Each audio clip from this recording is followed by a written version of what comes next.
very much. God bless. Quickly, our topic, we're learning about laziness skills. That is the topic we are learning this time. Et c'est ça le thème de cette dernière temps. Nous parlons sur la paresse tue.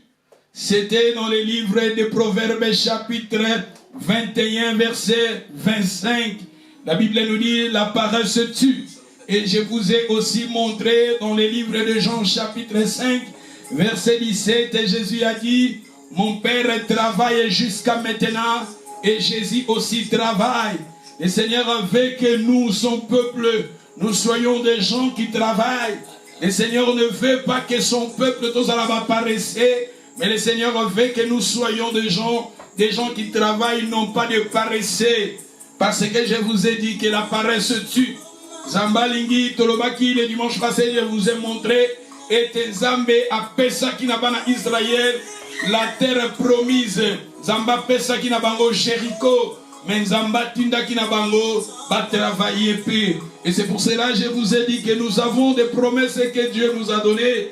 Mais le Seigneur demande aussi d'autres promesses pour que le Seigneur a lingi biso peut travailler naye elongo. Le Seigneur a lingi tous à la bateau tokangi mabokote. Mais le Seigneur veut que nous soyons des gens qui travaillent avec lui. Et aujourd'hui, les autres qui t'ont parlé naba batomi balé na kati na Bible au bazala qui ko travailler. Mais tokotanga rapidement dans le livre de Genèse chapitre 4 verset 1. Genèse chapitre 4 verset 1. Take your Bible quickly, sisters.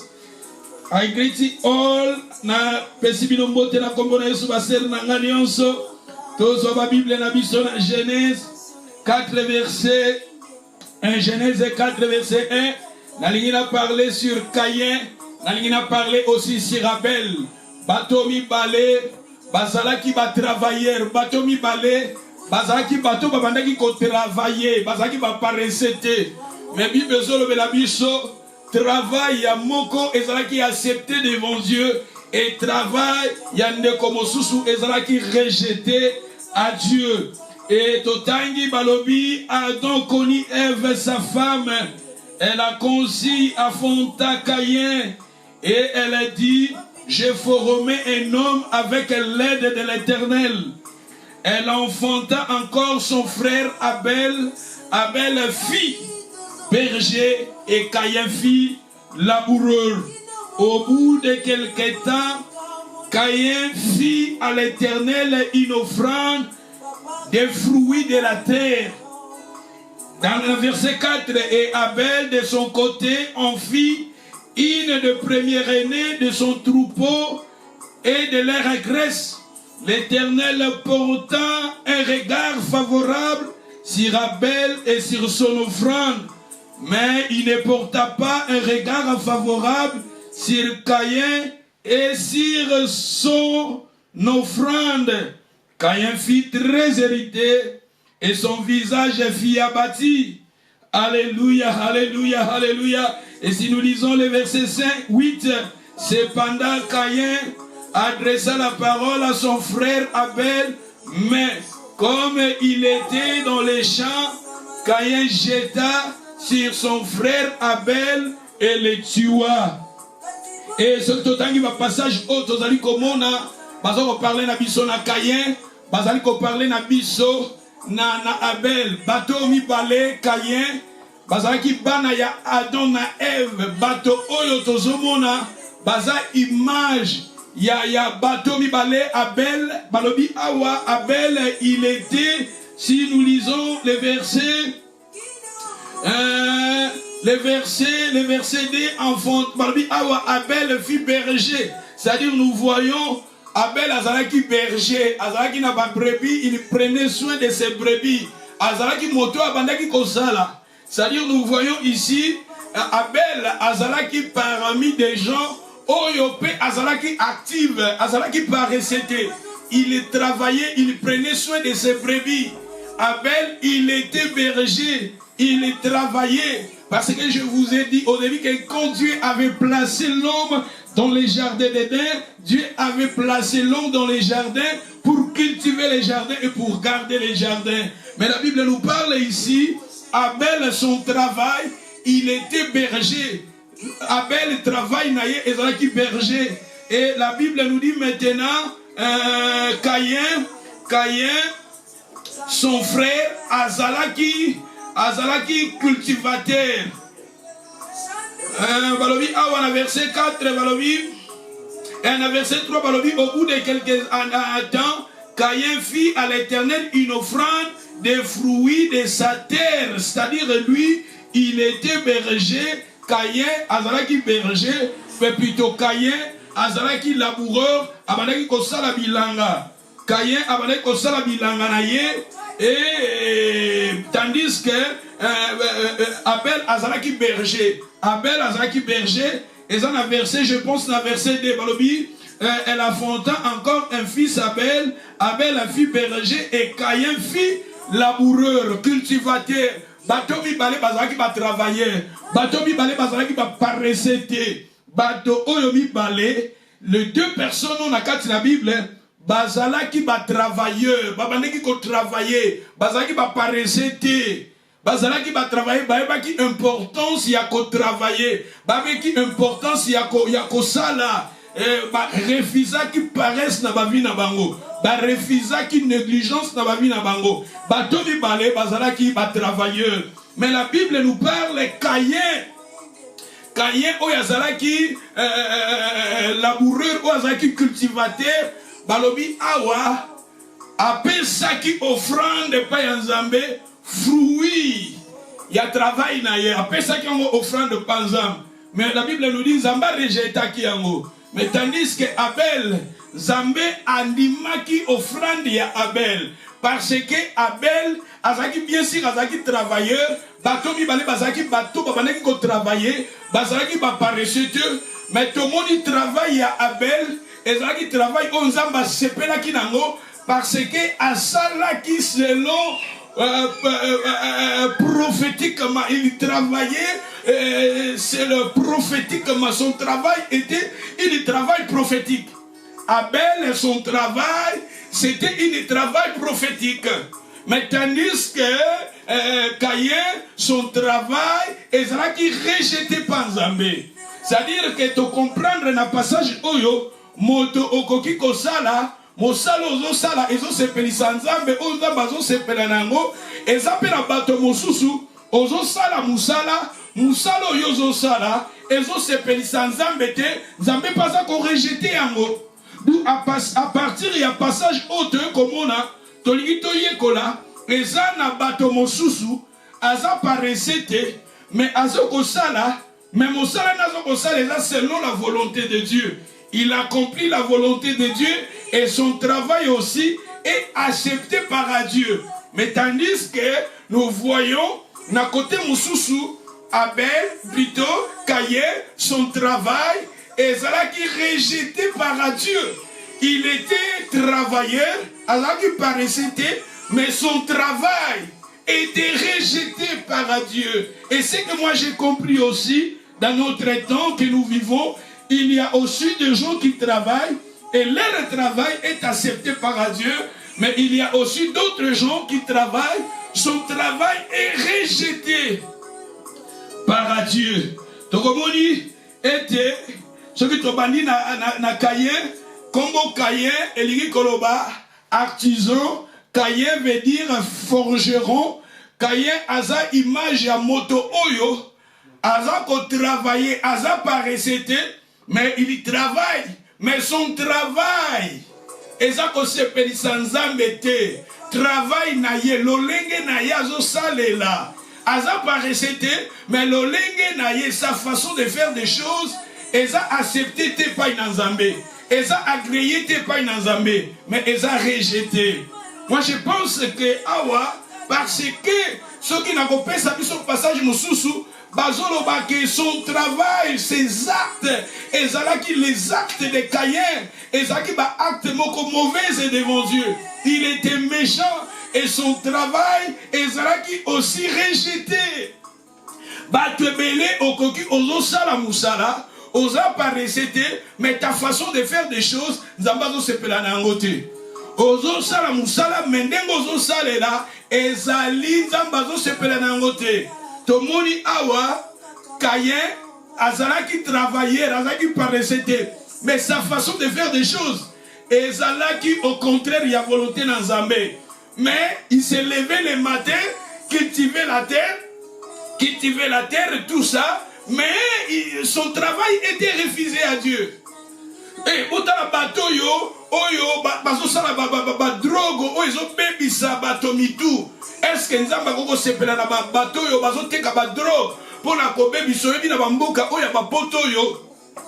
Je me souviens, nazwaka mon abandeko ke dokosala quelque part, abandeko tindanga na ville moko na dokosala ville wana eza na kati ya forêt. Et musala ngo eza na kati ya forêt, eza ba centre ya prison, mais eza sous ba hôpital. Ba centre ya prison, eza au prison, mais eza sous hôpital. Zali na kati ba centre wana okomona la plupart ya bato bazakuna eza bato bazana ba problème ba komina ba problème mental à travers ba drogue. Ba drogue bebisi bato wana mitu et bato wana baza belé tala lo bamboka oto zo fanda ba UK bamboka eza bien organisé mais ozomona bato belé et bato wana ba koma na ba problème mental ba problème comme mitu zo tala bato mitu et beba à cause de drogue, c'est-à-dire les gens où bazo teki la bango ba drogue eza bato oyo misala na bango eza rejeté par Dieu. Combien de gens oyo bazo sala misala ou ils ont comporté bango mbongo ebele, ils ont porté bango mbongo ebele, somme ebele, ba richesse ebele, mais misala la wana devant Nzambe eza rejeté. Nous voyons Caïn travaillait et son travail abandaki na pese exemple. Et je me souviens un ami alobi nangabi ngade naza awa na garden nangai na kuna badiamba nangai na ninga komela badiamba ya ngai moko, c'est-à-dire yende ngazana sana badiamba na ye oya kuna na garden na ye amela badiamba ya ye moko, c'est-à-dire tozongo la pe lokola Caïn akokoza la pe mutu azaki na badiamba na ye na badrogue na ye oyo badrogue wana ezo bebisa ba vie ya bato totala bato ebele lelo bato ebele bazo sala maka bazo teka ba organe bazo tabac bazo sala ba prostitution bazo sala ba kindumba ba koti na makambo mabe ya ba drogue ba koti na makambo ya ba organe humaine et misala wana eza ba misala oyo Nzambe bazo rejeter bato ba koti na ba trafic ya minduki bato ba koti na ba chèque koyiba ba chèque bato, c'est-à-dire misala wana nyonso wana escroquerie, mensonge, manipulation ba acte wana nyonso ya mabe oyo toko classer yango eza misala oyo ezo pesa mbongo mais eza misala oyo eza rejeté.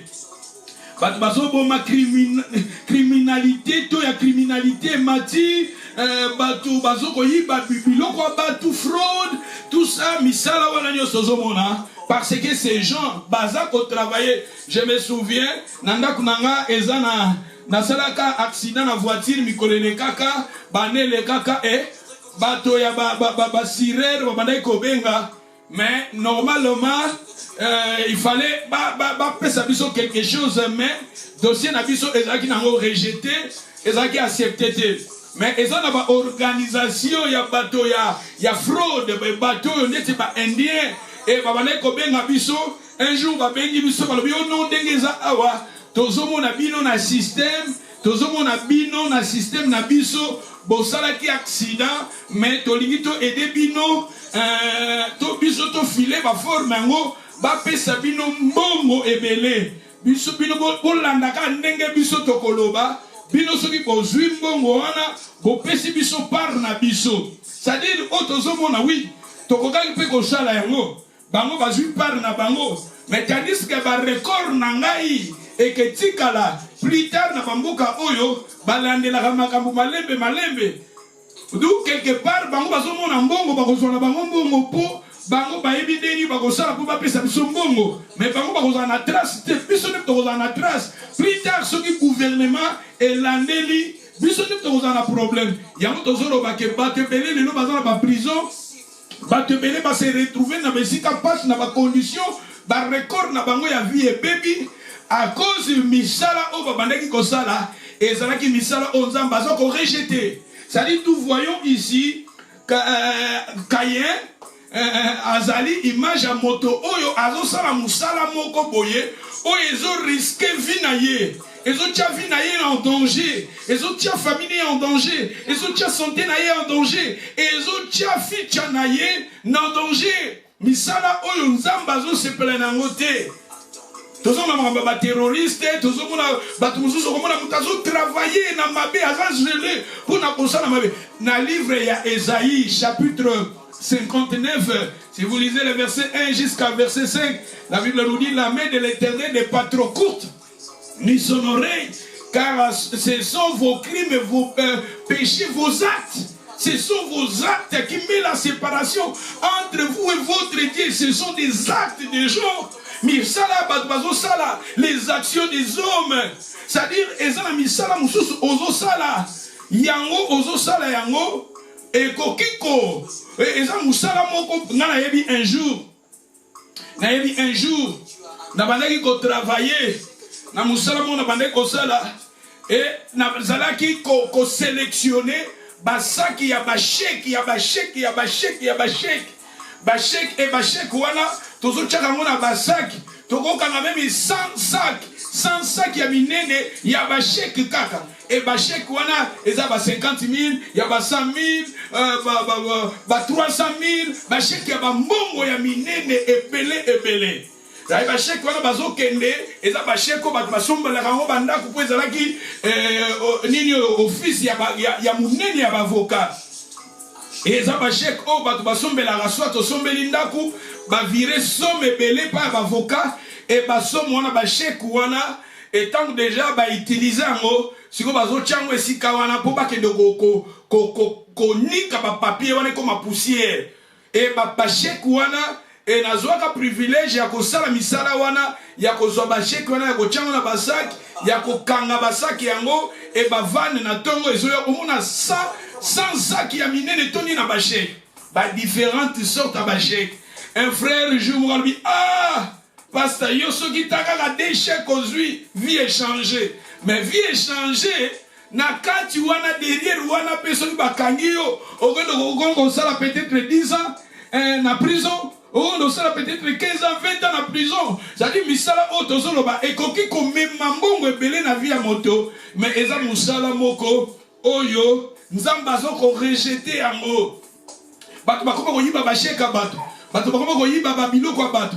Bato bakoma koyiba babien bato. Bato bakoma koyiba bakara bato. Ce sont mona mutu aza motivé, aza zélé à kosala ba acte wana, aza paresete, mais ce sont des travail o nzamba zoko rejeter yango. Ce sont des travail o ezali na plan ya nzambe te, eza na volonté ya nzambe te comme Caïn, ce que Caïn faisait. Tout le monde dit awa, ce que Caïn faisait, ils étaient rejetés, son travail était rejeté par Dieu parce que ce que Caïn plutôt Caïn faisait. Zamba sepelaki nangote parce que et dépendait aussi de son cœur. Ce que Caïn faisait dépendait aussi de ses actes.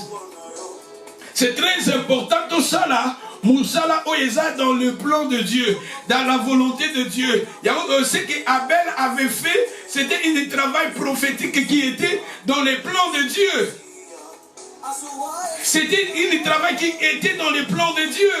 Que Osala Moussala Moko, je me souviens, ndeka na bandeko d'Osala na l'hôpital na lobby na prison, eza prison, mais eza sous hôpital, baza ko traiter batou o baza na problème ya mitu. Batou baza na problème ya mitu. Un jour, na kati ya prison ngo parce que eza zamba, na kati ya bazamba ngo za na ba rivière. Et eza na bato mususu et comme na ba moment moko ba fungulela ka bango ba porte bazo bima bazo ko ndoko tambola na ba rivière wana et ezaki na papa moko papa na ebisi na lobi to bima to ndoko za mu pepe alobi yako aza na droite ya kobima na opona nini abi no ngane naza awa naza na prison en vie prison na ngana koti awa eza prison en vie ça fait déjà plus de 7 ans passés mais na période wana papa wana azalaki na 55 ans Abinde naza awa naza na prison en vie. Nabi bakanga pona nini? Abi bakanga pona problème ya ba drogue. Na bandai koteka ba drogue. Na bandai koteka ba drogue. Et apesika ya uti awa na pays de Galles. Pesika ande kofanda. Abi ando koteka ba drogue. Et na ba drogue wana bakanga kaye. Bakatela kaye. Quelques années na prison. Entre 5 à 7 ans. A kokisa kango. Babimisa kaye.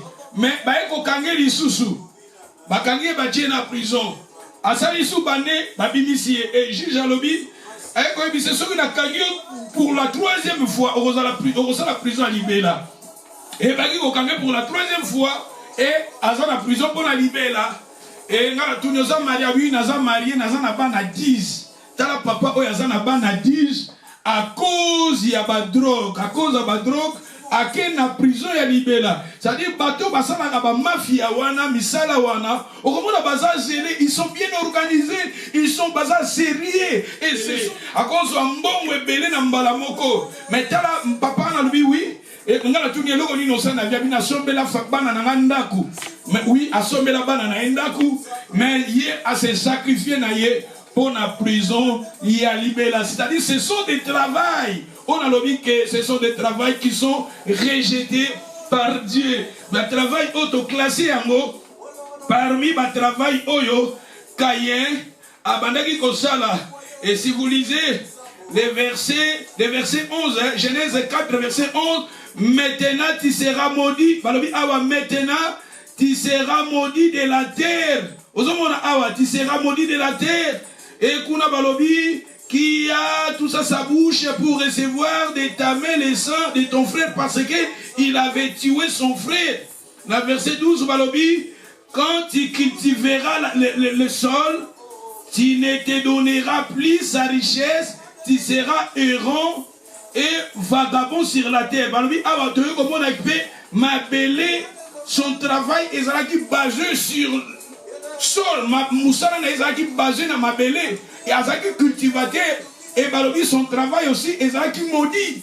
Parce que lui, Caïn, Azaki méchant. Caïn, Azaki méchant. Et ceux qui peuvent avancer, ceux qui ont dans verset 16. Puis Caïn s'éloigna de la face de l'Éternel. Caïn s'éloignait, tu vois, les gens au Basalaka, les actes mauvais et les gens qui font des travails mauvais au Bazo, continuent à la drogue, continuent à trafic, à trafic humain, continuent à actes à mensonge, tromperie, tout ça, les sacrifices humains, ce sont des gens oyo, s'éloignaka, kimaka présence dans Zambé. Balobi awa parce que ces œuvres locaux les a qui rejetés et ces œuvres comme les a qui rejetés et cet homme aussi fouillé la présence de Dieu. Balobi na verset 16 Balobi puis Caïn s'éloigna de la face de l'Éternel, il habitait dans la terre de Nod. Akeko fanda na ville ya Nod. Akeko fanda loko la bande ko ki ma présence dans âme. Le batebele baliki ko sambela te parce que leurs actes misala bazo sala ezotinda bango te balukanza sozo tangela bango comme nzambe bilozo pesa ekanda ozo tangela makambo ya Jésus ezo pesa ekanda za ate alingi kutu makambo wana te parce que quelque part on sentir culpabilité quand il y a condamnation na misalo ba acte na ye ba œuvre ne azo sala. Regardez aussi Caïn, il fouillait. Lui, ça c'était au début. Et ça, début à Makambunios. Tomoni Bana, il y a Adam à Ève. Caïn, Abel. Et Tomoni Awa, Caïn, Azo qui ma présence dans âme. Parce que ces œuvres, les sont qui mauvaises. Ces œuvres, les sont qui mauvaises. Et c'est Caïn, Aza image, Azo qui incarne la personne qui refuse Dieu dans sa vie. La personne, Azo Luka, succès, Azo Luka, élévation, Azo Luka, Biloko Mokili, mais selon lui, non pas selon Dieu. Azo qu'on refuse Dieu. Azo orgueilleux. Et tout le monde monte Oyo, à quelque fois dans la ville, Oyo, il y a Nod. Nod Eligi Koloba, la fuite.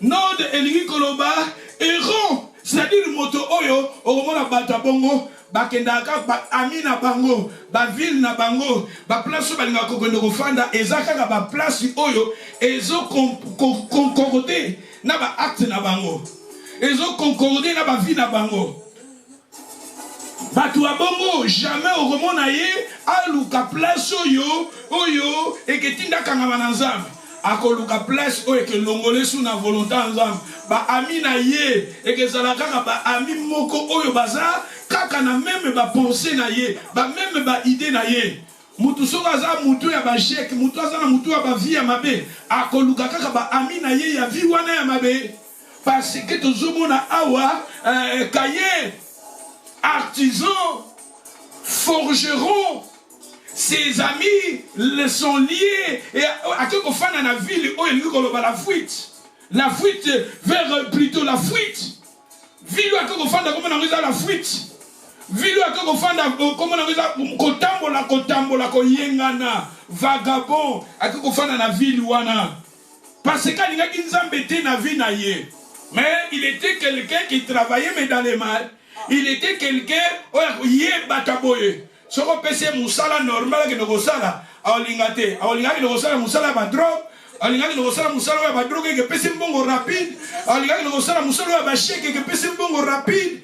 Yé bataboye ba seka kabato, oh alamuki na tongo, akeko teka na magasin, oh yakeko sala na école, oh yakeko sala musala, yako seka batabongo, ya lingi musala oyo, oh que pèse yembongo rapide. Soit à scroquer moutou, soit à côté na mayu ya moko boye, na makambu moko boye, na scroquerie moko boye, ou et que pesa ba somme ya mbongo ebele. Et à quelque fanda na ville oyo, il y a nord de autre ville oyo, et ça qui ville oyo, et son longola ye, et ça lokola Lot. Vous savez Lot, après avoir séparé à Abraham, parce que Abraham a image ya moto oyo alingi nzambe Abraham a image ya moto oyo asalaki alliance na nzambe mais plutôt Lot quand Lot se sépara d'Abraham akofana na Sodome et Gomorre et dans Sodome et Gomorre to moni kuna bana ya Lot bana na ye na mwasi na ye lokola bafandaki na Sodome et Gomorre bavi na bango ebebaki à cause de bizarre, à cause de l'acte où il va aller au Salama na Sodome et Gomorre. Ça dit, ma vie wana est affectée qui? Ma vie. Il y a l'autre. Parce qu'il faut te dire que toza souvent image ya bateau toza la gana bango. Ngai naza image ya moto oyo. Soki naza na 5 amis, naza image ya 5 amis wana. Moko na bango sur 5 amis, naza image ya moko na bango. C'est-à-dire, ndengoza la kanavi tes amis, o bazaba ami na yo, yeba oza image ya moko na bango. Donc quelque part, so ba camarade na yo, baza na vie ya mabe, automatiquement, yo peut automatiquement parce que Bible zolo bake, bato mabe nde ba bebi saka bato malam. Donc quelque part, toujours comme on a awa Caïn, azaki ko travailler, mais ko travailler dans le mal et à quelque fanda na ville oyanod. Ce qui t'otangi dans verset 16, puis Caïn s'éloigna de la face de l'Éternel, habita dans la terre de Nod à l'Orient d'Éden. Caïn connut sa femme, elle a conçu, enfanta Enoch. Il y bâtit ensuite une ville. Il lui donna à cette ville le nom de son fils Enoch. Ozomona awa, balobi Caïn, tango longwe akokofanda na Nod kuna na Nod ayaki kobota ayaki kozwa mwasi soko sali etid parce que il faut toyeba ke Caïn na Abel bazali bana ya Adam na Eve mais à part bango Adam na Eve babota ki pe bana mususu mais siko bazoloba Caïn abali mwasi anga utaki wa mwasi yango soko sali etid azala mwana ya Adam na Eve. Et Bible lobi na biso mwasi na ye soit akokozala sœur na ye soit akoki kozala mwana ya ndeko na ye oyo mwasi oyo Caïn abalaki soit ndeto lobi Bible lobi premièrement soit akokozala mwana ya Adam na Eve c'est-à-dire sœur na ye. Deuxième proposition balobi soit parce que Bible est côté et pesi biso vraiment d'information belete. Bible lobi na biso premièrement, à cause de la moine, il y a Adam et Ève, moi aussi il y a Caïn. À cause de la moine, il y a Adam et Ève, c'est-à-dire sa sœur. Ou bien, hypothèse, vous pesi à Koki Kozala, moine, il y a Ndeko, il y a Bandeko Naye, c'est-à-dire que, c'est-à-dire Aza moine, il y a Bandeko Naye. Soit noko plutôt Caïn noko parce qu'il faut toyer qu'il y a une période où faut pas la paix de konayo et ça qui n'a pas bête parce que à tout ce moment ils ont un début na commencement vous savez même l'histoire Abraham Sarah azalaki sœur na Sarah azalaki sœur ya Abraham. Vous savez aussi, même tant batinda qui va nous relugela Isaac, moi si Rebecca azalaki mwana ya oncle, Rebecca azalaki mwana ya oncle ya Isaac. C'est-à-dire ezaki coutume ezaki nango mabete na ba période wana. Parce que eko koma na tangue ya Moïse ba loi ne ba eko pekisa yango. Du na lingi nazonga awa to eko mona ke soki to tangi passage awa to eko comprendre que Caïn aye kozwa mwasi na ye mwasi so takozala ndeko na ye parce que batu na ba période wana bande ko vivre batembele bobi na histoire ya Noé bande ko sala ba 900 ans ba 900 ans et quelques batu bazo sala ba année belé d'où Caïn na Abel plutôt Adam na Ève babota ki pe bana mususu na bana wana babota ki pe ya basi et Caïn azwaki moko akomaki mwasi na ye. Wana eza hypothèse à liboso, hypothèse à mibale babi soit bana ya bandeko ya Caïn moko na bango Caïn abalaki ye mais ce qui tokiti balobi j'ai aimé là où la Bible nous dit il bâtit ensuite une ville, il lui donna à cette ville le nom de son fils Enoch, c'est-à-dire tala papa oyo mbongo oyo nzambe, c'est-à-dire son travail ezaki rejeté.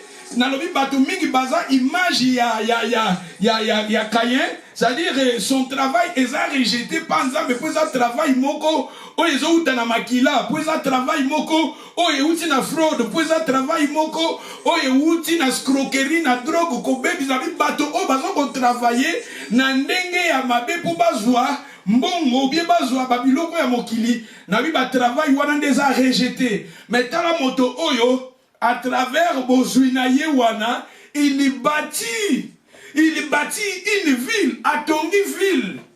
Et gloire à Dieu, écoute tout le monde, awa, mbongo na ye, richesse na ye, mais il était capable aussi de bâtir une ville. Alors il est capable de retonga ville, écoute, personne comme ya mwana na ye. Mais batebele bazo zo ape mbongo na ndenga mabe, mais mbongo wana ezomona na te. Bambongo wana bana bazo simbango te. Moi si bazo simbango te. Ozo travailler, ozi bambongo ebele, mais bambongo ezomona na pete. Mais regardez moto oyo, bien sûr mbongo na ye, richesse na ye, ezalaki rejeté par Dieu, mais azalaki même capable ya kotonga ville. Atongi pe ville apesi kombo ya mwana na Enoch. Enoch oyo eza Enoch te atambolaki na Nzambe parce que eza na kati ya Bible 5 Enoch. Na kati ya Bible eza na Enoch bazalaki 5. Mais Enoch oyo eza Enoch te oyo atambolaki Nzambe alevaki te oyo eza Enoch ya mwana ya Caïn. Caïn kobota mwana apesi mwana kombo na ye Enoch. Pe apesi ville atongi ville. Tala kotonga quand bazo ba kotonga ville, c'est-à-dire azaki paraissait te. Il était capable de bâtir une ville. C'est-à-dire à Tongi ville. Si on va dire qu'on bâtir, il était même capable à Tongi ba université, à Tongi ba hôpital, à Tongi ba office, à Tongi ba magasin, à Tongi. Il bâtit une ville et a baissé un mot comme moi. Ba te bele ko bazo zo ba mbongo. Mais baza incapable à bâtir et à aider famille na bango. Batebele bazo bambongo na ndenge ya mabe na ndenge ya ba drogue na ndenge, mais ils sont incapables d'aider même sa famille. Mais regardez cet homme, bien sûr son travail ezaki maudit parce que babi mabele ezaki maudit à cause de lui, mais il était capable à travers son travail de bâtir. Bien sûr son travail était mauvais, mais il était capable aussi de bâtir une ville. Apesi un héritage à combat mwana na ye. Mais on a dit na biso na bana na Nzambe. Nzambe alingi tozala kayete Mais le Seigneur a fait que tous à là-bas Abel. Parce que Abel, tout le monde dit des personnes qui va travailler, ils étaient des qui va paraître des batomi balé. Qui va travailler, qui travailler. Mais Moussousou, Kaye, tout le monde travaille, les a rejetés. Mais tandis que Abel travaille, il est inspiré, il est prophétique, qui était dans le plan de Dieu. Parce que ce qu'Abel faisait, c'était une prophétique. Parce que son travail, qui symbolisait le travail de la rédemption. Ce qu'Abel faisait, c'était le travail de la rédemption. C'est-à-dire, c'est pareil aussi, quand Adam et Ève péchaki, et bakei, kozwa makasa, babombi nidité na bango bazui ba feuille, de bazui makasa pour babomba nidité, parce que bazala kini, c'est-à-dire Nzambe a rejeté qui peut travailler wana, Nzamba se plaît na travail wana te, Nzamba ke kobomanyama. C'est ça le travail de la rédemption. Le travail de la rédemption, quand le travail est inspiré dans la volonté de Dieu, quand le travail est prophétique dans la mort de Jésus et la résurrection de Jésus, parce que l'animal tué est l'image de Jésus et l'image de la mort de Jésus. Et Dieu, dans la création, quand l'homme a péché, Dieu était capable de à bominidité à moto, à justifier moto. Et Zambé, et moto, Abel, na travail naïe, c'était un travail prophétique qui était dans le plan de Dieu. C'était un travail qui est l'image de la mort de Jésus et de la résurrection. La Bible nous dit, Abel, il avait pris le brebis. Le premier azui nyama ya kitoko, le premier rené de ces brebis, nyama ya kitoko, yamalamu et nyama wana a offrir yango. Et ça la image, ça qui acte moko prophétique qui était dans la volonté de Dieu. Le travail qui était dans la volonté de Dieu. Et Zambé peut aligner notre travail et ça dans le plan de Dieu, dans la volonté de Dieu. Et ce travail-là a été accepté parce que c'était un travail prophétique. Travail oyo Abel a ça qui est travail prophétique. À Zuniama, et ça image à Jésus. Il y a la mort de Jésus à Zuniama, à Bominyama et à offrir Panzam. Et travail wana musala wana, et ça qui a accepté son travail, et ça qui a accepté mon tour, qui paraissait il travaillait, mais il faisait un travail prophétique qui était dans le plan de Dieu. Tandis que son frère, qui était son travail, était rejeté par Dieu. Et ça a battu ces derniers temps, ça a travail, a travaillé dur, mais son travail, et ça a plein ensemble, et ça a rejeté. Mais tandis que Tomoni Awa Abel, lui, il avait travaillé, mais son travail, et ça qui dans le plan de Dieu. C'était dans le plan de Dieu. Dans l'église Totanga rapide, dans 1 Jean, chapitre 3, verset 12.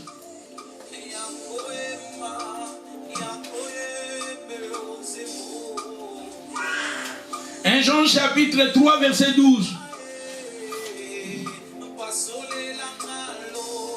Balobi, il n'est pas ressemblé à Caïn qui était malin. Caïn qui était malin et qui a tué son frère.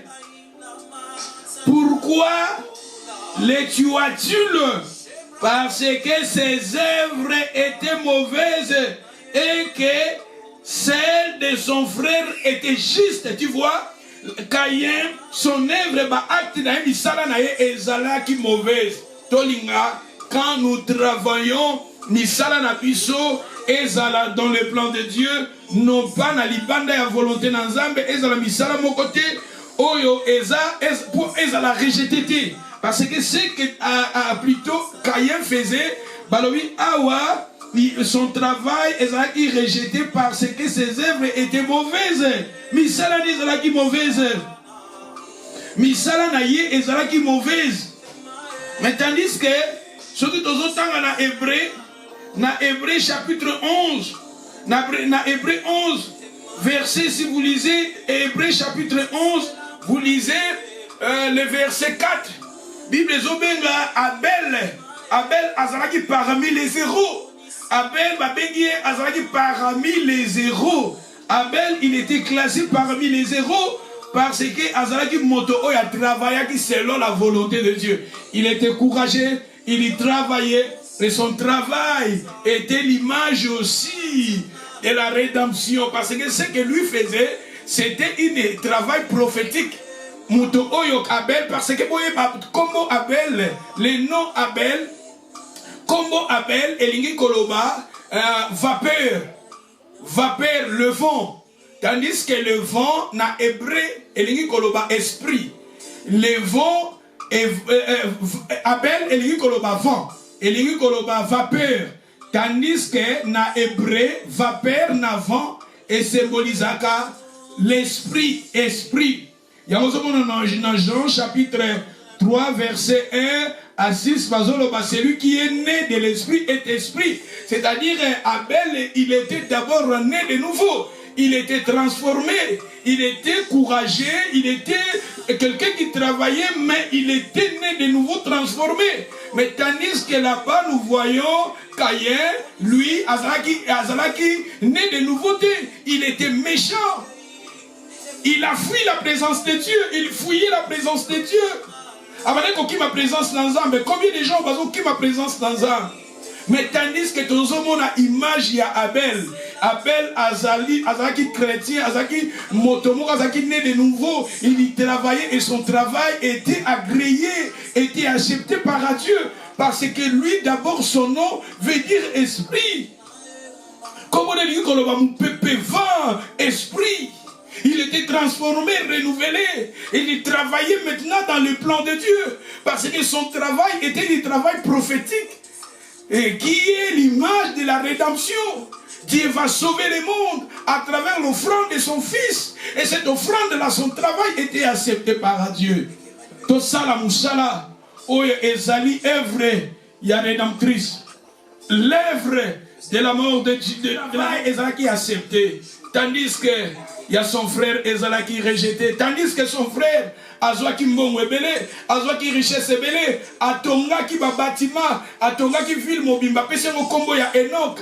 Mais son âme, il veut dire tomba ni no gagner mokili, mo perdre âme na yo, o perdre âme na yo. D'où est ça important tout ça la misala oyo, nzamba zo sepela nango travailler, non pas au travailler, travailler au gagner mbongo na yo na ndenga bien que au gagner mbongo peut-être na makambo ya mabe na makambo ba drogue na makambo yo o ezangati na soit kozwaka ba bien batu kozwaka ba richesse batu ko ba escroquerie wana nyonso eza ba travail oyo nzambe azako rejeter yango. Moi je pense je m'arrête ici nasuki awa pour te parler sur to travailler to za ba fainéante. Mais awa to moni batomi balé ba ko sala bazaki ba travailler.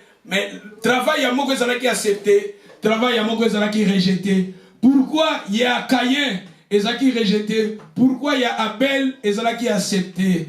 Abel a salaki selon volonté nanza, a salaki musala na bande ko sala ezalaki prophétique. L'œuvre de la croix ezalaki na kati tozomona kufa Jésus na kati l'agneau de Dieu. Tandis que tozomona kuna yazo sala travail moko o ezalaki rejeté. Pour qui travaille mon ndenga salaki nzamba sepelaki nangote linga osala to vivre to gagner ba vie na biso na ndenga malamu non pas ozwi mbongo soit osali likambo moko lobby aucun prison lobby vie ne commis à danger lobby santé ne commis à danger lobby peut-être moto moko bona famille no akufi lobby peut-être ba conséquences ça ba muso bazo gagner ba mbongo bakena bakisi bakena bakomi bapede bakomi ba homosexuel bakomi on mutu azwi mbongo ebele mais akomi pede mutu eza biloko wana nyonso eza na ba conséquences. Je me souviens un jour moto client tozozwa soin na ye azalaki malade azalaki homosexuel. Mais je vous dis la vérité, moi je suis en détail, il y a qu'on expliquer ma cambo, oh il y a qu'on subir et la guité. Moi je suis en détail dans les parce que eza kota la vie à moto zo mona eza banzela moko eza mabe mutu na fin de fin ya suka ya vie à moto ba conséquence ba acte bandaki ko sala. Un moto Tant azolia biloko ezofanda sous na monoko te, ezofanda sous na stomate, biloko ezobima mbala moko. Biloko ezobima mbala moko, c'est-à-dire moto azaki 24 hours, o ezokota na monoko ezobima mbala moko parce que azalaki homosexuel. Et fait des frères azalaki ni nakufaki. Et mobali, aza mwana mobali, abala mobali azoya kotala ye. Mobali azoya kotala ye tant azalaki na hôpital. Mais ndekwala biloko nyonso azotia na monoko ezofanda na stomate, ezobima mbala moko. Parce que ça a des conséquences. Il y a des causes homosexuelles. Donc, acte moussous, tout ça, il y a des conséquences plus tard. C'est pour cela que nous avons dit que acte il y a des actes qui sont rejetés. Mais les gens ont rejeté. Mais tandis que ils sont zélés. Bien organisé. Cahier, bien organisé. Cahier, ils se lèvent. Cahier, tant que vous niveau pour bâtir une ville. C'est-à-dire, ce sont des gens qui bafandi na ba mafia, bafandi na makambo mabe, bafandi na misala mabe, baza pour détruire la société. Batebeli bakina magie, batebeli bakina ba science occulte, pourquoi na ba richesse o yango tozoloba, ce sont des travaux que ils ont rejetés. Batumusu bango olia ba salité na bango, batumusu ba koma na ba condition moko so ndenge nini parce que misala na bango wana de tozoloba ils ont rejeté par Dieu. Mais tout ça là Nandenge normal, to gagner bambon on a besoin lokola, to moni awa Abel azo sala, azo gagner bon on a c'est la bénédiction de l'Éternel qui enrichit. Ma pambolinde utaka nzambe. To ki matin nandenge so to sala ndenge ni, batumusu bateka maboko, bateka mikongo, bateka makolo, bateka mabota, bateka bana, bateka ba livra famille pour la babiloko oya to so ba travail ou les a rejeté.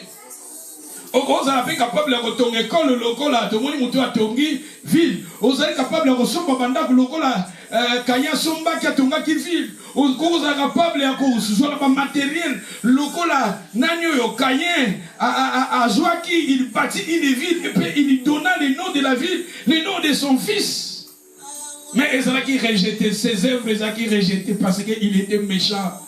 Tout soit biloko yo. C'est la volonté de Nzambe. Nazo so mbongo nanga c'est la volonté de Nzambe. Nazo so babie nanga c'est la volonté de Nzambe. Tozo vivre c'est la volonté de Nzambe. Non pas na kene na banzela oyo plus tard. Ngaba ko koma na ba problème. Plus tard même yozate bana no ba ko na ba problème. Obi ba te belé lelo bazo vivre ba conséquences. Oezo na proverbe moko arabe balobi ba papa balie soki balie makazu mais minunde ya bana nde poli eza na proverbe moko lobi bongo ba papa balie makazu mais minunde ya bana nde poli ba papa balie ba raisin mais minu ya bana nde poli c'est-à-dire ba papa basali ba acte moko boye bango ba papa baleka mais conséquences bana nde bazo futa yango eza na batebele bakoma na ba combat bakoma na ba difficulté et outi na ba grand parents na bango. Et ça, papa na bango, awa tozomona, awa eza image tozoloba awa, ya Caïn son travail, eza qui rejeté par Dieu. Mais il avait gagné des richesses, il avait bâti une ville. T'as à bâtir une ville, à construire une ville, à construire une cité. Même ressources ouana, finances ouana, nino nango eza qui rejeté par Dieu. Diloba o eza yo, diloba o eza nga to telema to travailler selon volonté nzambe to zala ba paresete, to zala ba to travailler, mais to zala lokola Abel, o eza qui né de nouveau, o eza qui transformé, ce que Abel faisait, il faisait la volonté de Dieu, son travail était dans le plan de Dieu, il était un enfant né de nouveau transformé. C'est ça, que le Seigneur vous bénisse. To telema de la rapidement. Nous prions. Dieu Nzambe Nzambe tozala lokola Abel. Nzambe tozala lokola Abel loba Nzambe. Misala na biso za la juste liboso na yo. Ba travail na biso za la juste liboso na yo. Finance na biso za la juste liboso na yo. Ndako na biso foyer na biso za la juste liboso na yo. Motonyo so selo liloba Nzambe. Tobondeli rapidement, tobondeli alléluia. Seigneur Père de gloire.